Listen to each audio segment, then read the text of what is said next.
नमस्कार, 20 मिनट 20 खबर में आप सभी का बहुत बहुत स्वागत है। मैं हूं आपके साथ ऋषिका। अगले 20 मिनट में हम आपको 20 अहम खबरों से रूबरू कराने वाले हैं। तो चलिए शुरू करते हैं 20 मिनट में 20 खबरों का सिलसिला। भारत ने 22 साल पहले जो सपना देखा था वो अब पूरा हो गया है। इतने सालों की मेहनत के बाद एयरफोर्स को LCH यानी हल्का लड़ाकू विमान मिल गया है। खास बात यह है कि नवरात्र में अष्टमी के दिन ये एयरफोर्स के बेड़े में शामिल हुआ। जोधपुर में खुद रक्षा मंत्री राजनाथ सिंह ने इसे एयरफोर्स के बेड़े में शामिल किया। राजनाथ सिंह ने इस LCH को प्रचंड नाम दिया है। लाइट कॉम्बैट हेलीकॉप्टर को एयरफोर्स को सौंपने से पहले धर्म सभा का आयोजन भी किया गया। इस दौरान चारों समुदाय के धर्म गुरु मौजूद रहे।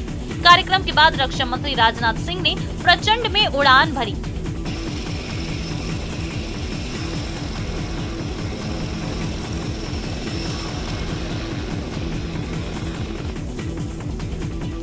कार्यक्रम के दौरान राजनाथ सिंह ने LCH को विजय रथ बताते हुए कहा कि आने वाले समय में सुपर पावर वाले देशों में भारत का नाम सबसे पहला होगा। इसके नाम के साथ लाइट जुड़ा है, लेकिन काम भारी है। यह कारगिल से लेकर कन्याकुमारी तक किसी भी टेरेन में फ्लाई कर सकता है, कहीं भी फ्लाई कर सकता है। रात को भी फ्लाई कर सकता है, दिन में भी फ्लाई कर सकता है, वर्षा हो रही हो तब भी यह फ्लाई कर सकता है। और साथ ही साथ अपने टारगेट को अटैक करने की भी क्षमता इस लाइट कॉम्बैट हेलीकॉप्टर में है। यूपी के फतेहपुर जिले से मौत का लाइव वीडियो सामने आया है। यहाँ रामलीला के मंचन के दौरान महाबली हनुमान का किरदार निभा रहे एक कलाकार की मौत हो गई। घटना सलेमपुर गांव की है। दुर्गा पंडाल में उस वक्त हड़कंप मच गया जब लंका दहन के मंचन के दौरान कलाकार राम स्वरूप नाचते नाचते अचानक तख्त से नीचे गिरा और उसकी मौके पर ही मौत हो गई। बताया जा रहा है कि हार्ट अटैक आने के बाद कलाकार मंच से नीचे गिर गया और उसकी मौत हो गई। घटना के बाद पंडाल में सन्नाटा पसर गया। मंचन देख रही उसकी पत्नी दहाड़े मारकर रोने लगी। घटना का वीडियो सोशल मीडिया पर वायरल होने के बाद पुलिस ने मामले की जांच शुरू कर दी है। बता दें कि सलेमपुर में नवरात्र उत्सव में देवी जागरण का कार्यक्रम चल रहा था। शनिवार की रात पंडाल में रामलीला चल रही थी। गांव के ही 50 साल के रामस्वरूप महाबली हनुमान का किरदार निभा रहे थे। मंचन के दौरान लंका में आग लगाने के लिए उनकी पूंछ में आग लगाई गई। 1 मिनट बाद ही उन्हें अटैक पड़ गया। वो तख्त से सिर के बल नीचे गिर गए। लोग जब तक दौड़कर उन्हें संभालते और अस्पताल ले जाते, उनकी सांसें थम चुकी थीं।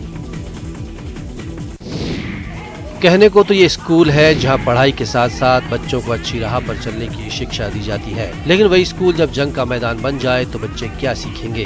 देखिए, ये तस्वीरें उत्तर प्रदेश के हमीरपुर जिले से आई हैं, जहाँ एक सरकारी स्कूल जंग का मैदान बना हुआ है। इसमें सबसे बड़ी जंगबाज हैं खुद स्कूल की प्रधानाध्यापिका। मामला कुरारा ब्लॉक के गर्ल्स स्कूल का है, जहाँ प्रभारी प्रधानाध्यापिका प्रीति निगम अपने स्कूल की महिला चपरासी प्रेमलता पांडे के बालों से पकड़े हुए हैं और मोबाइल छीन रही हैं। देखते ही देखते उसे जमीन पर पटक देती हैं, जिसे बचाने के लिए स्कूली बच्चों में चीख पुकार मच गई। इतना ही नहीं, प्रधानाध्यापिका एक दूसरी अध्यापिका मधु कुशवाहा के साथ भी मारपीट शुरू कर देती है। बताया जाता है कि मधु कुशवाहा मारपीट का वीडियो बना रही थी, जिससे नाराज होकर प्रधानाध्यापिका ने उनके साथ भी मारपीट की। घटना के बाद दोनों पक्षों की तहरीर पर पुलिस और शिक्षा विभाग ने जांच शुरू कर दी है। मध्य प्रदेश के सतपुड़ा टाइगर रिजर्व में वन्य जीवों ने सैलानियों का रोमांच 2 गुना कर दिया है। सतपुड़ा टाइगर रिजर्व के गेट पर्यटकों के लिए 1 अक्टूबर से खोल दिया गया है। STR में पहले और दूसरे दिन बाघ और तेंदुआ दिखाई देने से इस सुंदर नजारे को देखकर पर्यटक भी रोमांचित हो गए। शनिवार को जहां तेंदुआ दिखा, वहीं रविवार को एक बाघ अपने वन क्षेत्र में विचरण करता हुआ दिखाई दिया। बताया जाता है कि बाघ जंगल सफारी के दौरान रास्ते में पर्यटकों के जिप्सी के सामने से निकला। जिप्सी में बैठे पर्यटकों ने इस नजारे को अपने कैमरे में कैद कर लिया।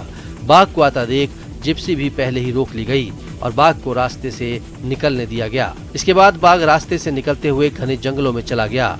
ये वीडियो सतपुड़ा टाइगर रिजर्व ने अपने ऑफिशियल सोशल मीडिया के अकाउंट पर भी शेयर किया है। उत्तर पश्चिम रेलवे ने एक बड़ी उपलब्धि हासिल करते हुए सभी रेलवे मंडल को इलेक्ट्रिक सिग्नल से लैस कर दिया है। इससे पहले मैनुअल सिग्नल के सहारे रेलों को चलाया जाता था, लेकिन अब सभी रेलें इलेक्ट्रिक सिग्नल से चलेंगी और इसका सबसे बड़ा फायदा यात्रियों को ये हुआ कि रेलों की स्पीड बढ़ने से अब समय कम लगेगा। उत्तर पश्चिम रेलवे में मैनुअल सिग्नल बदलने का काम काफी समय से चल रहा था और जोधपुर मंडल के तहत आशापुर गोमट पर लगे आखिरी मैनुअल सिग्नल को भी गिरा दिया गया है। इसकी जगह अब इलेक्ट्रिक सिग्नल ने ले ली है। पुरानी प्रथा में टोकन सिस्टम को खत्म करते हुए अब स्टेशन मास्टर के पास सिग्नल की जानकारी पहले से होगी और बिना टोकन लिए दिए स्टेशन मास्टर रेल को पास दे सकता है। बता दें कि देश के सभी रेलवे जोन में मैनुअल सिग्नल खत्म करने का काम जोरों पर है। इंदौर में नवरात्र उत्सव के दौरान मां बीजासेन के दरबार में 2.5 किलोमीटर लंबी चुनरी भेंट की गई। कोरोना काल में चुनरी यात्रा नहीं निकाली गई थी। इस बार फिर पिछले 12 वर्षों से चली आ रही परंपरा का निर्वहन किया गया। पहले की तरह इस साल भी बीजासेन माता के हजारों भक्तों ने चुनरी यात्रा में भाग लिया। 2.5 किलोमीटर लंबी चुनरी यात्रा में बीजेपी प्रदेश अध्यक्ष वी डी शर्मा, बीजेपी प्रदेश प्रभारी मुरलीधर राव और मंत्री तुलसी सिलावट मौजूद रहे। पारंपरिक परिधानों में शामिल हुई महिलाओं और युवतियों ने गरबा भी खेला। बैंड बाजे ढोलक की थाप पर लोग जमकर थिरकते हुए नजर आए। चुनरी को 2 लाख सितारों, गोटा और मोतियों से सजाया गया था। बड़ा गणपति मंदिर से शुरू हुई चुनरी यात्रा को माता बीजासन के मंदिर तक पहुंचने में 5 घंटे लग गए। 6 किलोमीटर लंबी यात्रा के दोनों सिरे श्रद्धालुओं से जुड़े हुए थे। चुनरी यात्रा इतनी विशाल थी कि इसका पहला सिरा बीजासन माता मंदिर पर पहुंच गया था तो दूसरा सिरा बड़ा गणपति मंदिर पर ही था। चुनरी यात्रा में सबसे आगे ओम की धर्म ध्वजा थी। विशाल चुनरी यात्रा में इस बार महाराष्ट्र का विश्व प्रसिद्ध नासिक ढोल विशेष आकर्षण का केंद्र रहा। नवरात्र की महाअष्टमी पर बारा के बीजासन मंदिर में भक्तों का तांता लगा रहा। इंद्रगढ़ की पहाड़ियों पर स्थित मां का ये मंदिर लोगों की आस्था का बड़ा केंद्र माना जाता है। माता बीजासन का मंदिर ऊंची पहाड़ी पर 615 मीटर की ऊंचाई पर स्थित है। मंदिर पर पहुंचने के लिए 750 सीढ़ियां बनी हुई हैं। मंदिर के ऊपर एक छतरी भी है। मां की मूर्ति गुफा में है। कहा जाता है कि बीजासन माता विशाल पहाड़ फाड़ कर प्रकट हुई थी। करीब 3.25 फीट की ये मूर्ति प्राकृतिक है जो स्वयं माता का आशीर्वाद है। माता के बाईं ओर गणेश जी विद्यमान है, जहां वर्षों से चली आ रही अखंड ज्योत है, जिसमें एक दिन में 3 किलो 500 ग्राम तेल जलता है। इससे उत्पन्न होने वाला काजल अद्भुत चमत्कारी है, जिसको आंखों में लगाते ही आंखों की सारी पीड़ा दूर हो जाती है। अखंड ज्योति के पास में काल भैरव और 7 बहनों की प्रतिमाएं स्थित हैं। श्री राम नगरी अयोध्या के सरयू तट पर इन दिनों रामलीला का आयोजन चल रहा है। बॉलीवुड कलाकारों से सुसज्जित इस रामलीला के 7वें दिन राम सुग्रीव मित्रता लंका दहन का प्रसंग दिखाया गया। रामलीला मंचन के क्रम में ऋषिमुख पर्वत पर सुग्रीव वानर दल के साथ विराजमान है। हनुमान को जब पता चलता है कि वो दोनों दशरथ नंदन भगवान श्री राम और लक्ष्मण हैं, तो वो भाव विह्वल हो जाते हैं। हनुमान राम और लक्ष्मण के सुग्रीव से मित्रता कराते हैं। फिर सभी माँ सीता की खोज में निकलते हैं। हनुमान जी सियापति रामचंद्र की जय कर जयकारा लगाते हुए समुद्र लांग जाते हैं। हवा में उड़ते हनुमान का दृश्य देखकर दर्शक रोमांचित हो उठते हैं। माँ सीता से मिलने के बाद अशोक वाटिका में विध्वंस के बाद हनुमान जी को ब्रह्मपाश में बांधकर मेघनाथ लंका के दरबार में रावण के सामने प्रस्तुत करता है। हनुमान जी की पूंछ में आग लगाई जाती है। रावण की भूमिका में शहबाज खान और हनुमान की भूमिका में प्रख्यात अभिनेता बिंदुदार सिंह आकर्षण का केंद्र रहे। नवरात्र के दौरान दिल्ली के लाल किले के पास भव्य रामलीला का मंचन हो रहा है। रामलीला के 7वें दिन राम सुग्रीव मित्रता, बाली वध, सीता खोज सहित कई लीलाओं का मंचन हुआ। सीता हरण के बाद उनकी तलाश में भटक रहे राम लखन की मुलाकात हनुमान से होती है, जो राम की मित्रता वनराज सुग्रीव से कराते हैं। इसके बाद श्री राम बाली का वध करते हैं और फिर पूरी वानर सेना माता सीता की खोज में निकलती है। इस दौरान विशाल सागर देखकर कोई उसे पार करने का साहस नहीं जुटा पाता। अंत में हनुमान जी ने बीड़ा उठाया और हनुमान जी सागर पार कर लंका पहुंचते हैं, जहां वो अशोक वाटिका में रह रही माँ सीता से मिलते हैं, लंका दहन करते हैं और फिर माँ सीता से चूड़ामणि लेकर वापस भगवान को उनका संदेश सुनाते हैं। इसके बाद भगवान राम लंका पर चढ़ाई की तैयारी करते हैं और अपनी वानर सेना के साथ समुद्र तट के लिए प्रस्थान करते हैं। नवरात्र में उत्तराखंड के हरिद्वार के जिला जेल में भी रामलीला का मंचन हो रहा है, जिसमें जेल के सभी कैदी किरदार निभा रहे हैं। रामलीला में धनुष भंग के बाद राम विवाहोत्सव का मंचन किया गया। इस दौरान एक खास नजारा देखने को मिला। रामलीला में निकाली गई राम की बारात में कैदियों के साथ बंदी रक्षक भी जमकर थिरके। जेल परिसर में निकली बारात में बैंड की धुनी बजी तो कैदियों ने खूब डांस किया।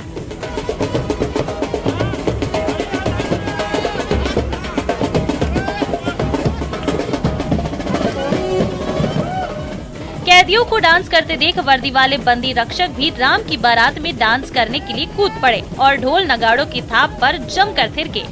जेल अधीक्षक ने बताया कि कैदियों में देश प्रेम और आध्यात्मिक भावना के उच्च गुणों का विकास करना ही जेल प्रशासन की प्राथमिकता है। कैदियों का व्यवहार सुधारने में रामलीला मंचन जैसे धार्मिक आयोजन बहुत सहायक होते हैं। जेल अधीक्षक ने बताया कि दशहरे तक चलने वाली रामलीला के लिए कैदी महीने भर से अभ्यास कर रहे थे। रामलीला में अभिनय कर रहे कैदियों का भी यही मानना है कि ऐसे धार्मिक मंचन कैदियों को अपराध की दुनिया से निकलने में सहायक होते हैं।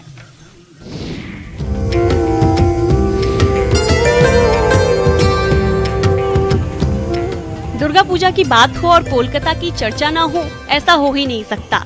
कोलकाता में एक से बढ़कर एक भव्य पंडाल बनाए गए हैं। दुर्गा पूजा उत्सव पर कोलकाता में बने पंडालों को इस तरह से सजाया गया है जिसे देखकर हर कोई भक्ति भावना से अभिभूत हो जाए।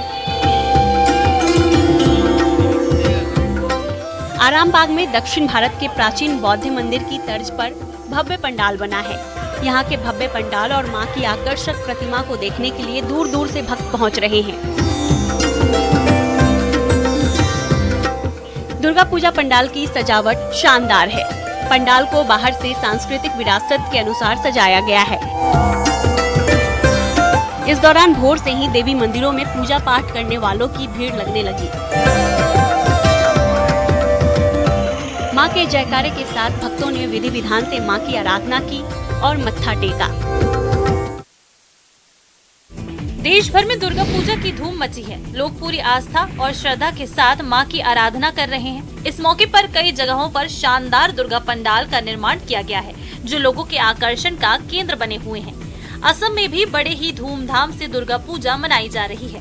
प्रदेश के बोंगईगांव जिले में अयोध्या के राम मंदिर की तर्ज पर दुर्गा पंडाल बनाया गया है। शहर के वेस्ट कॉलोनी में फॉरवर्ड स्पोर्टिंग क्लब की ओर से इस पंडाल का निर्माण कराया गया है। पंडाल तो भव्य बना ही है, पंडाल के अंदर विराजमान मां दुर्गे की प्रतिमा भी इस बार सबसे हटकर है क्योंकि इस बार मां की प्रतिमा बिना अस्त्र शस्त्र के ही स्थापित की गई है।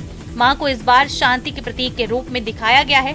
मां की मूर्ति को योग मुद्रा में शांति का संदेश देते हुए दिखाया गया है। हर साल बोंगईगांव में दुर्गा पूजा पंडालों का भव्य निर्माण होता है जो आसपास के इलाकों के लिए विशेष आकर्षण का केंद्र रहता है। शारदीय नवरात्र के 7वें दिन बाड़मेर के महात्मा ईश्वर दास चारण छात्रावास में मां करणी के मंदिर में 2100 दीप जलाकर मां का जन्मोत्सव मनाया गया। श्रद्धालुओं ने माता जी के मंदिर में आशीर्वाद लिया और दीप जलाए। दीप जलाकर मां करणी का नाम उकेरा गया। इसके साथ ही पूरा मंदिर प्रांगण दियों के प्रकाश से जगमगा उठा। मान्यताओं के अनुसार विक्रम संवत 1444वें आश्विन शुक्ल पक्ष की सप्तमी को मां करणी ने अवतार लिया। इसी उपलक्ष्य में माता का जन्मोत्सव मनाया जाता है। वैसे तो मां का प्रसिद्ध मंदिर देशनोक में है जहां वो चूहों वाली माता के नाम से भी विख्यात है, लेकिन मां का जन्मोत्सव देशनोक सहित बाड़मेर शहर और पूरे जिले में धूमधाम से मनाया जाता है। नवरात्र उत्सव के दौरान माता मंदिर में भक्तों का सैलाब उमड़ रहा है। झुंझुनू के खेतड़ी में बाराही माता के मंदिर में भी बड़ी संख्या में भक्त आ रहे हैं और मां की पूजा अर्चना कर रहे हैं। इस मंदिर की स्थापना करीब 500 साल पहले हुई थी। जिले का ये एकमात्र ऐसा मंदिर है जहां मां बाराही शव पर विराजमान है। मान्यता है कि यहाँ के लोग मां के चरणों में धोख लगाकर ही शुभ कार्य शुरू करते हैं। इन्हें खेतड़ी की कुलदेवी भी कहा जाता है। नवरात्र में यहाँ विशेष आयोजन होते हैं। खासकर षष्ठी और अष्टमी को यहाँ मेले जैसा माहौल रहता है। मंदिर की स्थापना से ही दादीच ऋषि के वंशज पूजा करते आ रहे हैं। शादी विवाह या अन्य मांगलिक कार्यों पर सबसे पहले मां वाराही देवी के मंदिर में पूजा पाठ की जाती है और प्रसाद चढ़ाया जाता है। मां वाराही यहाँ वार्ताली रूप में विराजमान है जो शव के ऊपर विराजमान है। इनका आसन शव का है। तंत्र की महादेवी है। हर कार्य यहाँ सिद्ध होते हैं।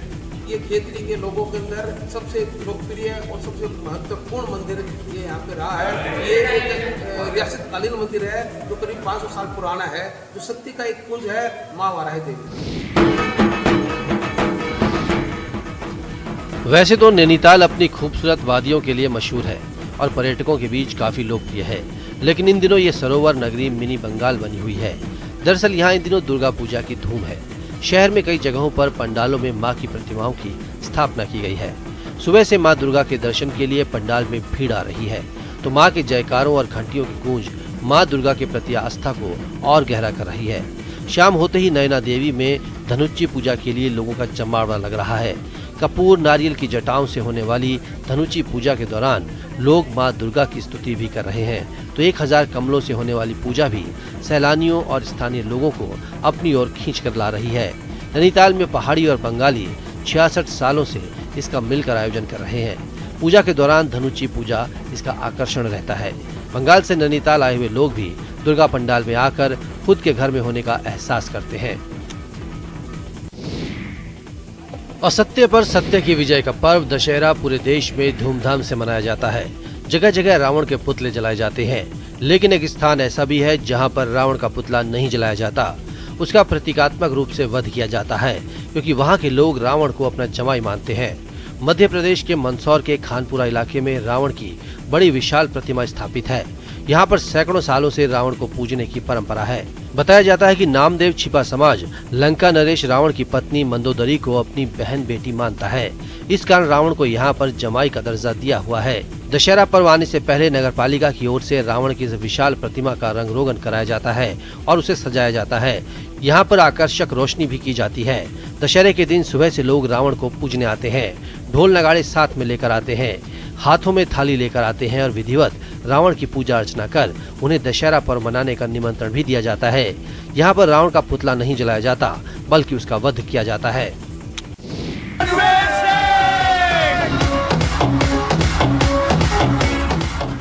नवरात्र में जहां आम लोग डांडिया और गरबा का लुत्फ उठा रहे हैं, वहीं बॉलीवुड सितारे भी इस उत्सव में बढ़ चढ़कर हिस्सा ले रहे।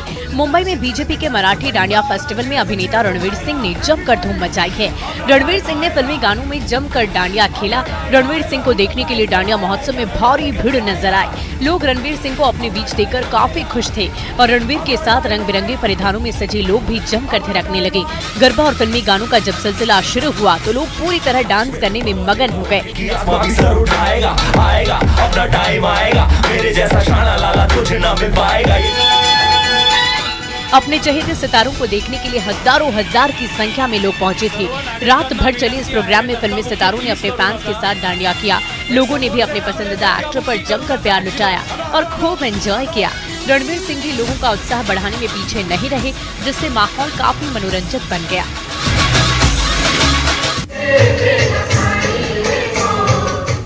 नवरात्र आए और गरबा नहीं किया तो त्योहार का रंग फीका नजर आता है। गुजरात के हर शहर में एक से बढ़कर एक गरबा नाइट्स का आयोजन हो रहा है, जिसमें लोग शामिल हो रहे हैं और जमकर धमाल और मस्ती की जा रही है। वहीं सूरत में नवरात्र के इस उत्सव का रंग गजब का नजर आता है। यहाँ पर भी डांडिया नाइट्स का आयोजन किया गया, जिसमें पुलिसकर्मियों ने डांडिया जमकर खेली। पुलिस का ये फेस्टिवल मूड देखकर हर कोई हैरान रह गया। डीजे पर गुजराती गाने की धुन पर पुलिसकर्मी जमकर थिरकते रहे और ताल से ताल मिलाते हुए गरबा और डांडिया किया गया। इन सब के बीच पुलिसकर्मियों की गरबा डांस की ये तस्वीरें सुकून देने वाली थी। पुलिसकर्मियों की डांडिया और गरबा को लोगों ने खूब सराहा और पूरे शहर में दुर्गा पूजा को लेकर उत्सवी माहौल के बीच लोग भक्ति के रंग में सराबोर नजर आए। मंत्रों के उच्चारण और भगवती गीतों से शहर गूंज रहा है। झारखंड का देवघर बाबा वैद्यनाथ के मंदिर के लिए विख्यात है, लेकिन शायद आप ये नहीं जानते कि देवघर अपने खान-पान और रहन-सहन के लिए भी एक अनूठा शहर है। पूरे साल देवघर में धार्मिक कार्य होते रहते हैं। खास तौर पर व्रत वाले दिनों में फलाहार की विशेष व्यवस्था रहती है। इसी फलाहार में सबसे खास है फलाहारी जलेबी। देवघर के किसी भी चौक चौराहे पर आप चले जाइए, आपको फलाहारी जलेबी की दुकान जरूर मिल जाएगी। ये दुकानें महाअष्टमी, सावन के प्रत्येक सोमवार, शिवरात्रि, जन्माष्टमी और विशेष पर्व त्योहारों के दिनों में सजाई जाती है। इसे लोग आलू की जलेबी भी कहते हैं, जिसे मुख्य रूप से व्रत करने वाले खाते हैं। इसे बनाने का तरीका भी बड़ा आसान है। इसमें आलू, दूध और कई तरह के ड्राई फ्रूट्स और फलों का मिश्रण कर इसे जलेबी की शक्ल दी जाती है। लोग इसे बड़े ही चाव से खाते हैं। होता है फल, उसका दोनों मिक्स करके रस बनाते हुए हैं। रस बनाने के बाद वही फेंट लगा करके और मशीन में पिसाते हैं आलू और फेंट करके बनाया जाता है। नवरात्र के दौरान जहां देश में माता दुर्गा की आस्था और श्रद्धा के साथ आराधना की जाती है, वहीं आंध्र प्रदेश के तिरुमला जिले में स्थित तिरुपति मंदिर में ब्रह्मोत्सवम का आयोजन किया जाता है। 11 दिनों तक चलने वाले इस आयोजन में भगवान वेंकटेश्वर की यात्रा निकाली जाती है। ब्रह्मोत्सवम के 5वें दिन गरुड़ वाहनम की सवारी करते हुए भगवान वेंकटेश्वर के शानदार दृश्य देखने को मिले। इस अद्भुत दृश्य को देखने के लिए तिरुमला में भक्तों का एक समुद्र उमड़ पड़ा।